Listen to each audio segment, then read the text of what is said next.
IPL సంబంధించి auction జరుగుతోంది. ఎక్కడికక్కడ ఏ టీంలో ఏ ప్లేయర్ ఉంటారని చెప్పి చాలా మంది క్రికెట్ అభిమానులు కూడా ఒక ఉత్కంఠ కొనసాగుతోంది. ఐపీఎల్ అంటేనే ఇండియా మొత్తం కూడా కళ్ళ కట్టుకొని టీవీ ముందు కూర్చొని చూసేటువంటి మ్యాచెస్. సో కానీ ఐపీఎల్ అభిమానులకు గుడ్ న్యూస్ అయితే, ముఖ్యంగా ధోని అభిమానులకు మాత్రం it's very bad news. Dhoni fans ఎవరున్నా కూడా ప్లీజ్ కంట్రోల్ యువర్ ఎమోషన్. నేను ఒక వెరీ బ్యాడ్ న్యూస్ మీకు చెప్పబోతున్నాను. ఇకపై ధోని ఐపీఎల్కి కూడా గుడ్ బై చెప్తారంట. ఐపీఎల్కి కూడా బాయ్ బాయ్ చెప్తున్నారు. అన్ని ఫార్మాట్స్లో కూడా ధోని గుడ్ బై చెప్పేశారు. ఇప్పుడు ఐపీఎల్కి కూడా గుడ్ బై చెప్పే అవకాశం కనబడుతోంది. సో మాజీ సిఎస్కే ప్లేయర్ రాబిన్ ఉత్తప్ప ఈ విషయాన్ని కన్ఫర్మ్ చేశారు. సో ధోని ప్లేస్ భర్తీ చేయబోతున్నాడు Ruturaj and Sanju Samson. IPL mini వేలంలో కూడా యంగ్ ప్లేయర్లలోనే సిఎస్కే కొనుగోలు చేసింది. ఇక రిటైర్మెంట్ తర్వాత సిఎస్కే మెంటర్గా ధోని ఉండే అవకాశం ఉంది. ఇక ధోనిని మనం గ్రీస్లో చూడలేకపోతున్నాం. ఇప్పటికే చాలా మ్యాచెస్ కానీ దూరంగా ఉంటున్నారు. అన్ని ఫార్మాట్స్, టెస్ట్, వన్డే అన్నిటి కూడా ఆయన గుడ్ బై చెప్పేశారు. సో అటువైపుగా ఐపీఎల్లో ఆయన ఆడుతున్నారు కదా అని చెప్పి చాలామంది ఫ్యాన్స్ ఆయన కోసం ఎదురు చూస్తూనే వాళ్ళు ఉంటారు. కానీ ఇప్పుడు ఐపీఎల్కి కూడా గుడ్ బై చెప్తున్నారంట. యంగ్ ప్లేయర్స్నే ఇప్పుడు సిఎస్కే ఈ మినీ ఆప్షన్లో హైర్ చేసుకుంది. సో యంగ్ టాలెంటెడ్ ప్లేయర్స్నే మాత్రమే తీసుకుంటున్నారు. సో ఈ సిచ్యువేషన్లో ధోనికి కనుక నిజంగానే గుడ్ బై చెప్తే ధోని ప్లేస్లో సంజు శాంసన్తో పాటుగా రుతురాజ్ ఆయన ఇద్దరు కూడా వచ్చే అవకాశం కనబడుతోంది. ఇద్దరు ధోనికి రీప్లేస్మెంట్గా ఉండే అవకాశం కనబడుతోంది. సో చెన్నై సూపర్ కింగ్స్ జట్టు నుంచి ధోని గుడ్ బై చెప్తున్నారు. మొత్తంగా 16 ఏళ్ల చరిత్రలో వారు ప్లే ఆఫ్స్నకు దూరం అవడం ఇది మూడోసారి. సో ఈ సీజన్లో పేలవ ప్రదర్శన ఇచ్చింది సిఎస్కే చాలా ఘోర పరాజయాన్ని, అంటే కనీసం అసలు ఇది సిఎస్కేనేనా? సిఎస్కే అంటే ఎట్లా ఆడుతుంది, దుమ్ము రేగొట్టేస్తుంది, మొత్తం బాల్ అన్ని బౌండరీ అవుతూనే ఉంటాయని చెప్పి ఎక్స్పెక్ట్ చేసిన అందరికీ కూడా ఇదొక బిగ్గెస్ట్ బ్యాడ్ న్యూస్ అని చెప్పాలి. సో సిఎస్కే లాస్ట్ టైం ఏమాత్రం పర్ఫార్మెన్స్ చేయలేదు, చాలా పేలవమైన ఆటతో ఇట్టే తేలిపోయింది. సో 16 ఏళ్ల చరిత్రలో ప్లే ఆఫ్స్కి దూరం అవ్వడం ఇది మూడోసారి. సో ప్రస్తుత సీజన్లో చెన్నై ఇప్పటివరకు 13 మ్యాచ్లు ఆడితే అందులో కేవలం 3 మాత్రమే గతంలో గెలుపొంది కొంత పెద్ద ఎత్తున తమ ప్రతిభను చూపించగలిగింది. సో మహేంద్ర సింగ్ ఫిట్నెస్ స్థాయిని పరిగణలోకి తీసుకుంటే అతను దాన్ని నిరూపించుకోవడానికి ఆడాలి. కానీ ధోని విశ్రాంతి తీసుకోవాల్సిన సమయం ఆసన్నమైందని జోగీందర్ శర్మ చెప్తున్నారు. సో ధోని కొంత బెటర్గా పర్ఫామ్ చేయలేకపోతున్నాడు, ధోనికి కూడా రెస్ట్ అవసరం అని చెప్పి జోగీందర్ శర్మ అంటున్నాడు. ఆ తర్వాత నేను ధోనితోనైతే ఇప్పటికే రిటైర్మెంట్ ప్రకటించి ఉండేవాడిని, ఒకవేళ నేను ధోనినైతే సంజయ్ బంగర్.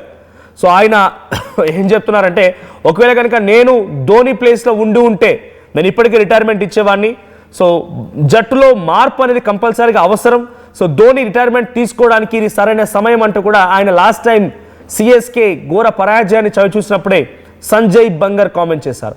ఇక కృష్ణమాచారి శ్రీకాంత్ ఐపీఎల్లో కొనసాగాల లేదా రిటైర్మెంట్ తీసుకోవాలనేది ఆయన ఇష్టం, కానీ శారీరక స్థితి ఆధారితంగా నిర్ణయం తీసుకోవాల్సి ఉంటుంది. సో కాబట్టి ధోని తన ఫిజికల్ ఫిట్నెస్ని కోల్పోయాడు కాబట్టి, అంటే డైరెక్ట్గా కృష్ణమాచారి శ్రీకాంత్ కామెంట్ ఇది.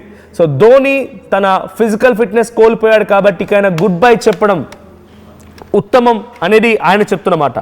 ఇక ఏ విషయమో నా శరీరమే చెప్తోంది అని చెప్పి మహేంద్ర సింగ్ ధోని కూడా రియాక్ట్ అయ్యారు.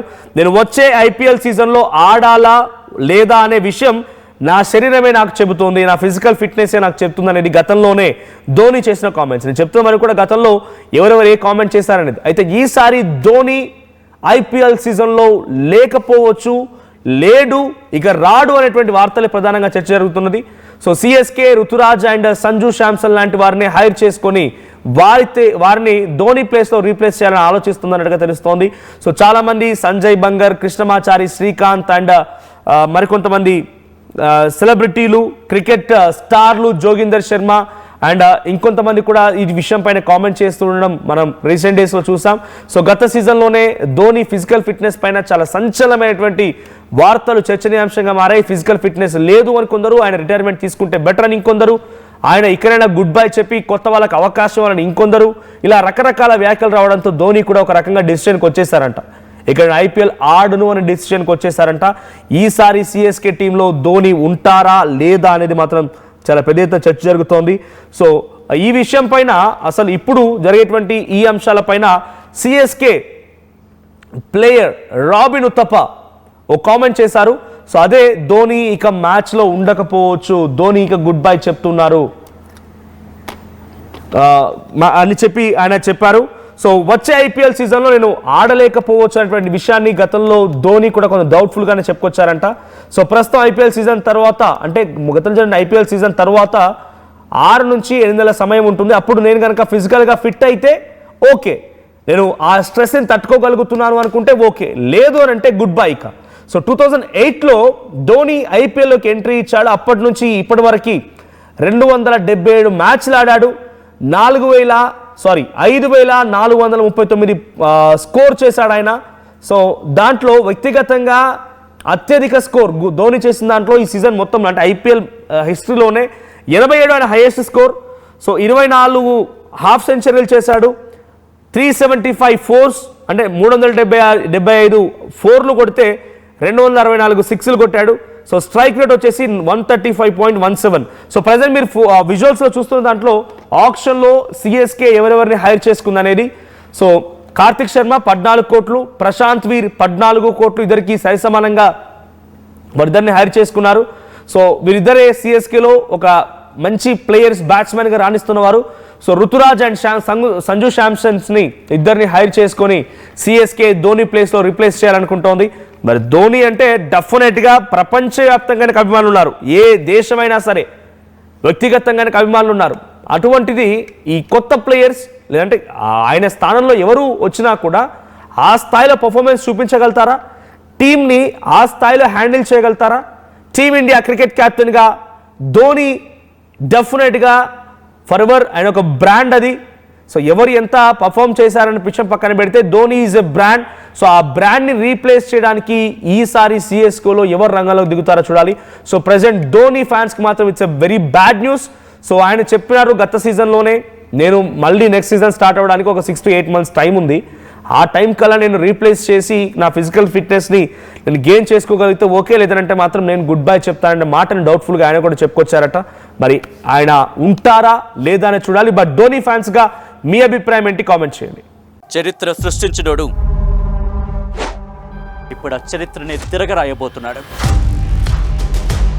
అబద్ధాల గోడల్ని బద్దలు కొట్టి నిజాలను రాగా మీ ముందుంచబోతున్నాడు. నిజమైన వార్తల కోసం వెంటనే డౌన్లోడ్ చేసుకోండి రా యాప్ని.